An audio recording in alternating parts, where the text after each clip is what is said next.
तो गुरुदेव भगवान के आशीर्वाद से इस शॉर्ट वीडियो के माध्यम से और माता बहनों की कुछ शंकाओं का समाधान हुआ है। अगला शॉर्ट वीडियो क्या है गुरुदेव भगवान के आशीर्वाद से, अब हम उसके ऊपर डिस्कस करेंगे। अगले वीडियो में गुरुदेव भगवान हमें कुछ कर्मों के विषय में बता रहे हैं। आध्यात्मिक कर्म, कौन से कर्म करने चाहिए, कौन से कर्म नहीं करने चाहिए। सतगुरु की शरण में आने के बाद में हमने क्या क्या सावधानी बरतनी चाहिए। क्योंकि भाई और बहनों देखो, पहले तो परमात्मा ने अलग अलग जगह पे जाके सत्संगतियां करवाई, बहुत सत्संगतियां हुई।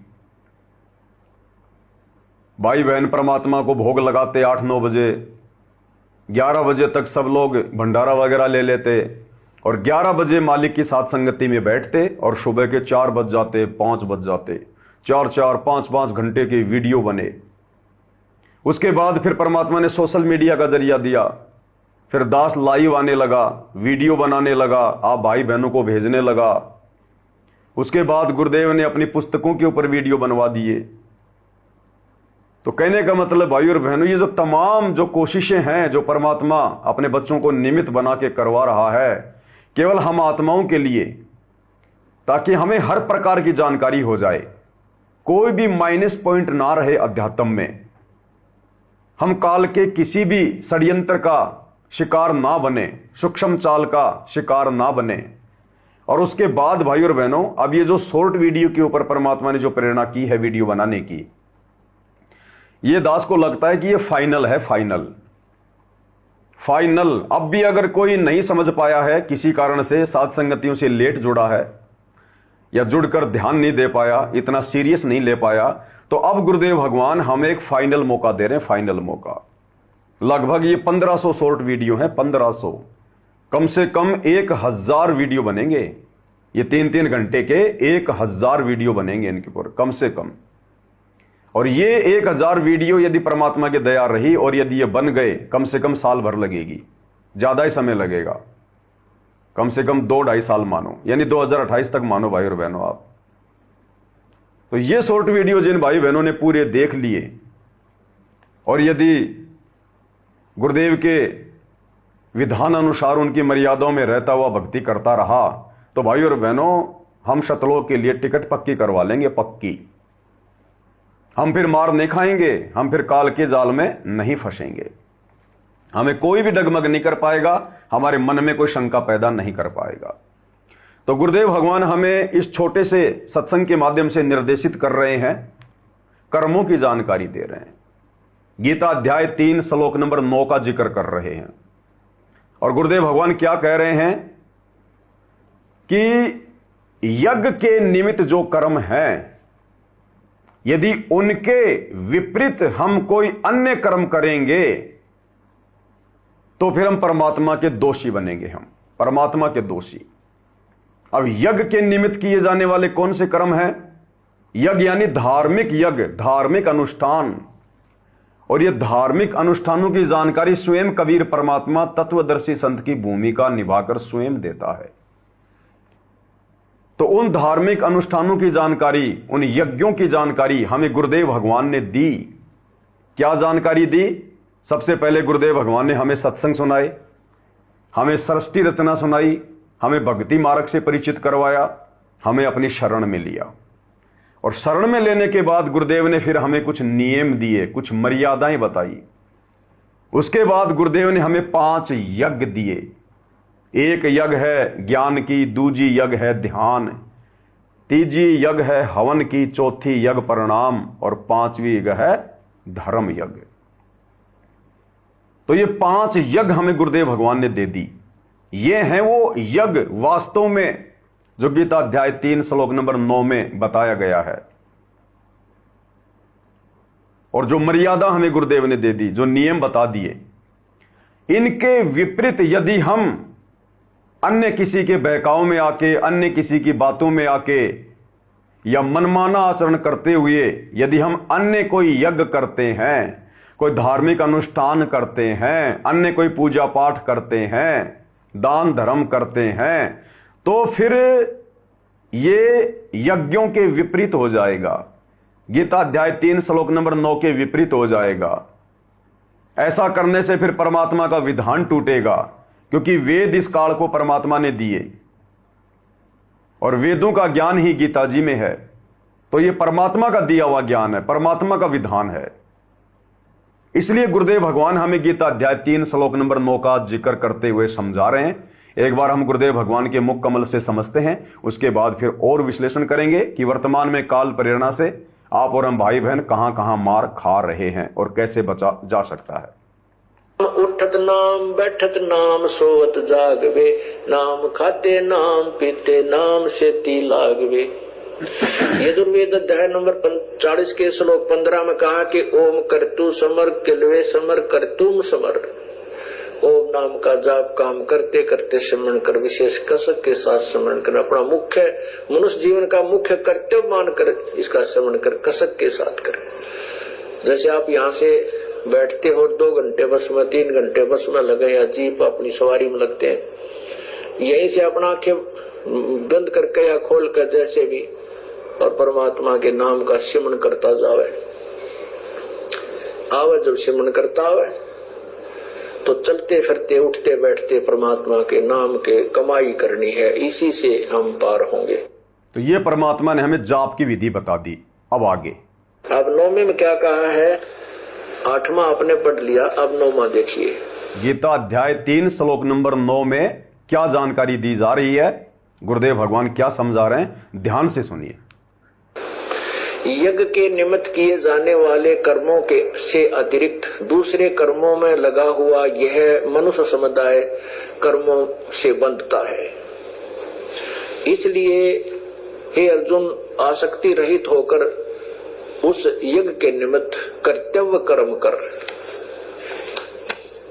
अब क्या बताया है कि यज्ञ के निमित्त, यज्ञ माने धार्मिक कर्म, जैसे हवन यज्ञ, धर्म यज्ञ, ज्ञान यज्ञ, ये अनुष्ठान है। परमात्मा के धार्मिक अनुष्ठानों के अतिरिक्त जो भी हम कर्म करते हैं वो तो हमें कर्मों में बांधते हैं। क्या कह रहे हैं गुरुदेव भगवान, कितना जबरदस्त पॉइंट है। स्वयं सतगुरु रामपाल जी भगवान, ये कबीर परमेश्वर अपना ही विधान बता रहे हैं गीता जी से प्रमाण देकर अध्याय 3 श्लोक नंबर 9 कि यज्ञ के निमित्त जो धार्मिक अनुष्ठान करने का हमें परमेश्वर ने आदेश दिया है, उसके विपरीत यदि हम यज्ञ करते हैं, अनुष्ठान करते हैं, तो वो यज्ञ, वो कर्म हमें काल के बंधन में बांधते हैं, बंधन में। और कौन से कर्म करने चाहिए, कौन से यज्ञ करने चाहिए, कौन से कर्म और यज्ञ नहीं करने चाहिए, यह संपूर्ण जानकारी हमें गुरुदेव ने अपने सत्संगों में दे दी और बता दिया गुरुदेव ने कि बच्चों, तुम्हें 5 यज्ञ दे दिए हैं, तुम्हें नियम बता दिए, मर्यादा बता दी, बस इस हिसाब से तुमने भक्ति मार्ग पर चलना है। अब इसके विपरीत यदि तुम अपना मनमाना आचरण करोगे तो फिर तुम कर्म बंधनों में बंधोगे। कर्म बंधनों में तुम सोचोगे कि मैं मुक्त हो जाऊंगा, मैं सतलोक चला जाऊंगा, मेरा मोक्ष हो जाऊंगा, परंतु तुम्हें काल कर्म बंधनों में बांध रहा है, क्योंकि तुम परमात्मा का विधान तोड़ रहे हो। तो यज्ञ के निमित्त जो कर्म है वो गुरुदेव ने बता दिए। 5 यज्ञ हैं जो प्रतिदिन हम अपने घर पर करते हैं। इसके अलावा नियम और मर्यादाएं हैं। अब काल भी तो भाई और बहनों 21 ब्रह्मांड का राजा है। वो कैसे गीता अध्याय 3 श्लोक नंबर 9 के अनुसार भक्तों को मर्यादा में रह के भक्ति करने देगा? वो स्वयं हर किसी के सामने नहीं आता, परंतु वो अन्य में प्रवेश करके जो मर्यादा विहीन होते हैं या कुप्रेरणा करके वो अपना जाल फैलाता है। और ये जाल उसने फैला रखा है सतलोक आश्रम मैनेजमेंट हरियाणा के ऊपर। गुरुदेव भगवान 2014 में हिसार जेल गए। वर्तमान समय 2025 चल रहा है, लगभग 12 वर्ष हो चुके हैं। गीता अध्याय 3 श्लोक 9 के विपरीत सारे कर्म जो हमें बंधनों में बांधते हैं काल करवा रहा है आश्रम वालों से। धनाना गांव में भक्तों के ज्योति पाठ और दान के पैसों से 1 करोड़ रुपए की लागत से बैडमिंटन का स्टेडियम बनवाना सतलोक आश्रम मैनेजमेंट हरियाणा के द्वारा, ये यज्ञ के निमित्त किए गए कर्मों में नहीं आता। ये वो कर्म है जो भक्तों को कर्म बंधन में बांधेगा, क्योंकि ये गुरुदेव के विधान और नियमों के विपरीत है। गुरुदेव ने हमें मोबाइल में भी गेम खेलने के लिए या कोई गेम खेलता है तो उसका सहयोग करने के लिए मना किया है, परंतु यहां पर स्टेडियम बना दिया गया गांव वालों के लिए। काल ने भक्तों को कर्म बंधन में बांधना शुरू कर दिया। गुरुदेव ने हमें मना किया कि हमने जगत वालों के साथ में, दुनिया वालों के साथ में ज्यादा यारी दोस्ती नहीं निभानी है। दुनिया से ती दोस्ती, पड़े भजन में भंग, एकाएकी राम से या साधु के संग। परंतु काल ने भक्तों को कर्म बंधन में बांधते हुए हरियाणा के जाट आरक्षण में लाखों भक्तों को उनके धरनों पर बैठा दिया। गुरुदेव ने हमें आदेश दिया, हमें आज्ञा दी कि हमने किसी भी कुपात्र को दान नहीं करना, चंदा नहीं देना।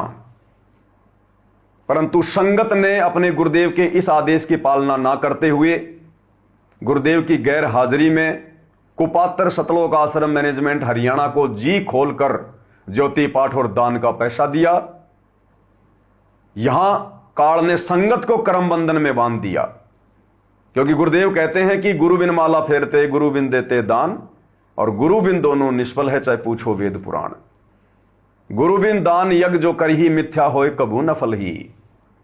और गुरुदेव कहते हैं कि सुपात्र को दान देना चाहिए, कुपात्र को नहीं।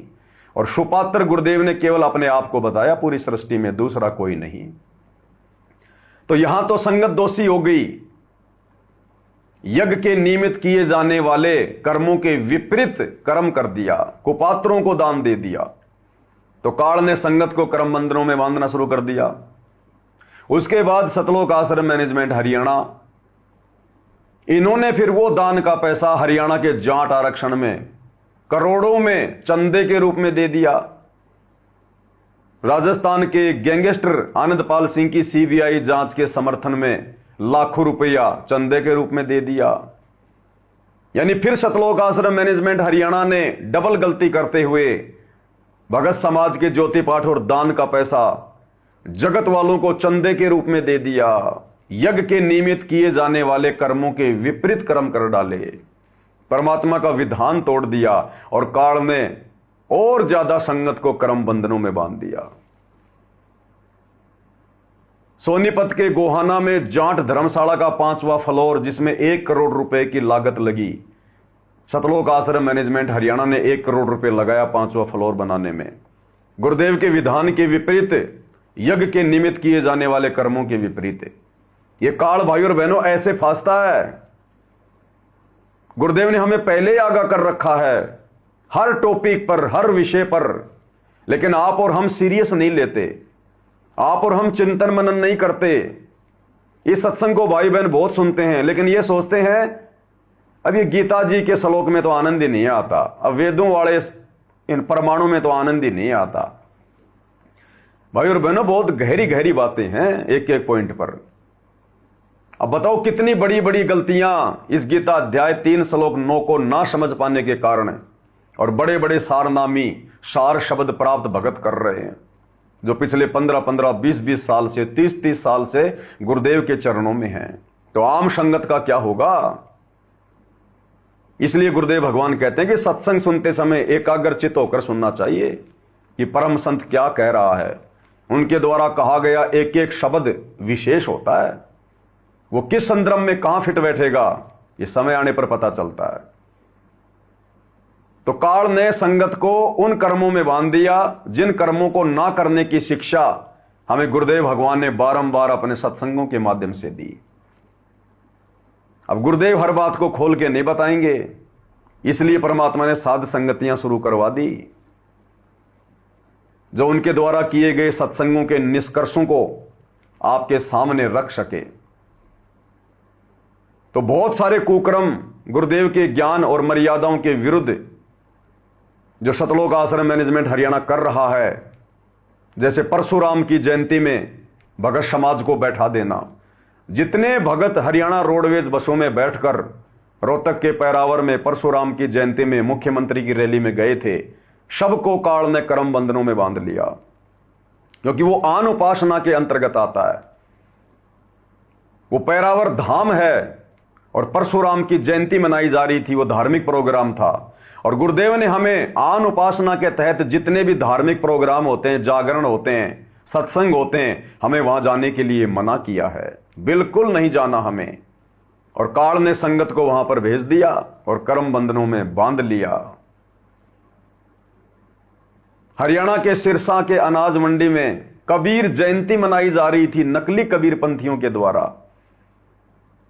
सतलोक आश्रम मैनेजमेंट हरियाणा ने भगत समाज को हरियाणा रोडवेज की बसों में बैठाकर वहां भी बैठा दिया, आन उपासना में सहयोग करवा दिया। काल ने भगत समाज को कर्म बंधनों में बांध दिया।